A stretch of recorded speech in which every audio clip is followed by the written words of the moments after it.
Project management has become one of the most sought after professions in the world today. So where probably 30 years ago or maybe longer, project management was only confined to construction and engineering, today it's right across the sector, right across the world. Effectively, I grew up in Johannesburg and then moved to Cape Town.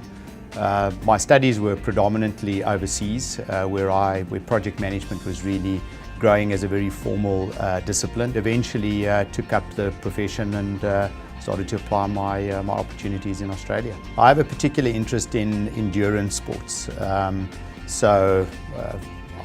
basically run some very specific races both in South Africa and around the world that have been beyond the 56-kilometre ranges, sort of up to 100 kilometres. This has now gone into my cycling, both in mountain biking and road biking. And I think the parallels between endurance sports and working on projects are very similar. For example, summiting Kilimanjaro, that was a project. Another interesting thing about that project, the objective was not to reach the top, it was actually to come back safely.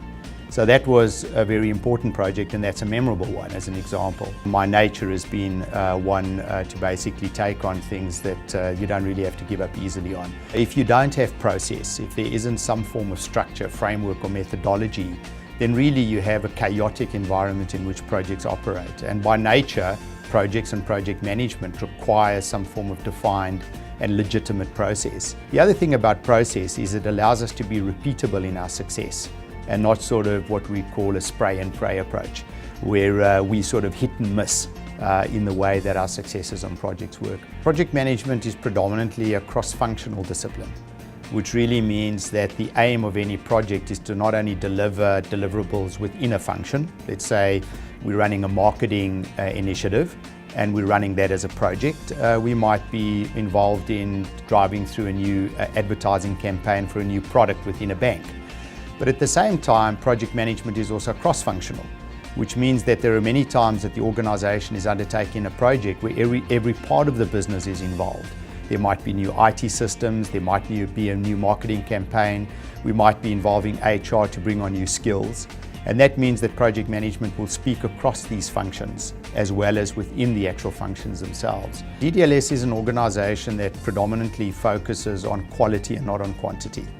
I think in the area of project management, it's not about just attending any type of course. To a large degree, DDLS's use of international certifications makes the individual and the organization who use DDLS for their training globally relevant as well as locally applicable. For me, one of the greatest learning opportunities is to tell a story around the disciplines that you're teaching.